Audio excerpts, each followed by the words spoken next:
بسم اللہ الرحمن الرحیم۔ السلام علیکم۔ آج سپریم کورٹ کی طرف سے جو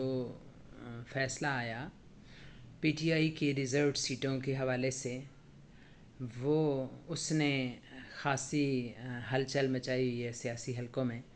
اور اس فیصلے کے مطابق پی ٹی آئی کے جو 41 ممبران کا معاملہ کھٹائی میں پڑا ہوا تھا، وہ آج سلجھا دیا گیا ہے، اس کے حوالے سے فیصلہ سنا دیا گیا ہے، اور وہ یہ ہے کہ پی ٹی آئی کے پہلے جو ڈکلیئرڈ ممبران تھے وہ تھے 39، اور اب جو باقی 41 ہیں ان کا بھی فیصلہ کر دیا گیا ہے کہ سپریم کورٹ کے مطابق، اعلان کے مطابق انہوں نے کہا ہے کہ بیرسٹر گوہر جو ہیں چیئرمین پی ٹی آئی اس وقت کام کر رہے ہیں، انہوں نے کر دیا ہے ان ممبران کے بیان حلفی جو ہیں الیکشن کمیشن کو جمع کرا دیے ہیں، اور اس کے مطابق اب یہ جو باقی 41 ممبران ہیں وہ بھی پی ٹی آئی کے ممبران شمار ہوں گے۔ اس سے پہلے یہ آزاد شمار ہوتے تھے، لیکن اب سپریم کورٹ سے رجوع کیا گیا تھا کہ ان ممبران کو بھی پی ٹی آئی کا کے شمار کیا جائے، تو سپریم کورٹ نے یہ فیصلہ آج سنا دیا، اور اب یہ ممبران جو ہیں ان کے بھی سختی سے کہا گیا ہے کہ وہ پی ٹی آئی کے شمار ہوں گے، اور وہ پی ٹی آئی چیئرمین کی اجازت کے بغیر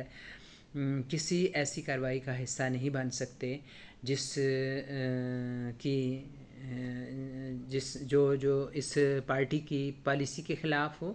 اور پارٹی چیئرمین کی مرضی کے خلاف ہو۔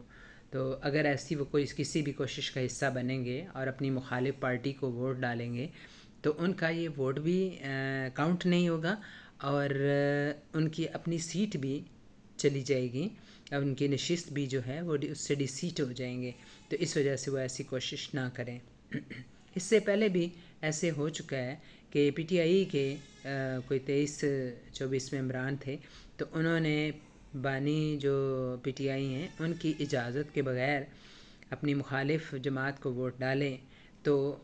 وہ بھی ڈی سیٹ ہو گئے تھے۔ تو اسی طرح سے ان کو بھی وارن کیا گیا ہے، یہ جو نئے پہلے آزاد کے طور پر انہوں نے لڑا تھا، کیونکہ اس وقت ان کو اجازت نہیں تھی پی ٹی آئی کے نشان کے اوپر لڑنے کی،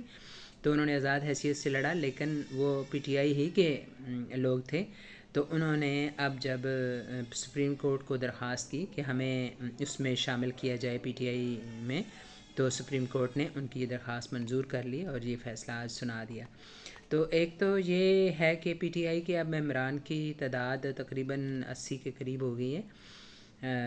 79 اس طرح 79 نہیں بلکہ 80 ہی بن رہی ہے۔ تو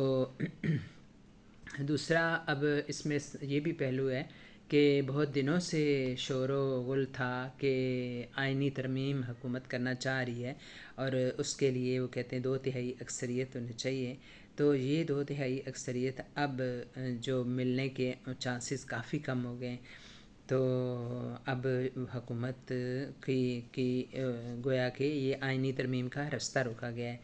تو عام حلقوں میں یہ بات ہے کہ مشہور ہے کہ وہ کیا کہہ رہے ہیں کہ اس طرح جو ہے وہ نواز شریف کی حکومت مضبوط ہو جاتی، اور اگرچہ کہ ان پی ڈی ایم نے کوئی وضاحت نہیں کی کہ یہ کیا ترامیم ہیں اور ان کا کیا ہے، حالانکہ اگر ایسی کوئی ترمیم کی جائے تو کم از کم ممبران قومی اسمبلی کو اعتماد میں لیا جاتا ہے، اس پہ ڈسکشن ہوتی ہے، لیکن ایسا ابھی تک وہ ایک پردے میں اس چیز کو رکھا گیا ہے۔ لیکن جاننے والوں نے اور ڈھونڈنے والوں نے وہ کیا کہتے ہیں اڑتی چڑیا کے جو پر گن لیتے ہیں، انہوں نے یہ پتہ لگایا ہے کہ یہ جو ترمیم ہے اس کے ذریعے گویا وہ پی ڈی ایم چاہ رہی ہے کہ ایک تو ججوں کی تعداد بڑھائی جائے، تو دوسرا جو چیف جسٹس ہیں ان کی ایک مدت ملازمت میں توسیع کی جائے، ایکسٹینشن دی جائے ان کو، تو دوسرا پھر ان کا یہ بھی مقصد ہے کہ ہمیں ایسے ہی جج ہوں جو کہ حکومت کی کسی بھی کارروائی کے بارے میں کوئی زیادہ بات نہ کریں، اس کی مخالفت نہ کریں، اور اس طرح یہ حکومت آسانی سے اپنا سارا وقت پورا کر لیں۔ لیکن اب زیادہ تر لوگ یہی کہہ رہے ہیں سمجھنے والے کہ یہ جو آئینی ترمیم ہے اس کے گویا کے راستے میں خاصی بڑی رکاوٹ ہو گئی ہے اس فیصلے سے، جو پی ٹی آئی کے حق میں ہے، لیکن حکومت کے لیے اس سے مشکلات پیدا ہو جائیں گی، اور وہ آئینی ترمیم کرنا اس کے لیے خاصا مشکل ہو گیا ہے۔ ناممکن نہیں تو بہت مشکل کہہ سکتے ہیں کہ ہو گیا۔ تو اللہ ہمارے ملک پہ رحم کرے، اور کچھ بہتر لوگ یہاں رہیں جو ملک کو آگے لے کے جائیں، پیچھے نہ لے کے جائیں۔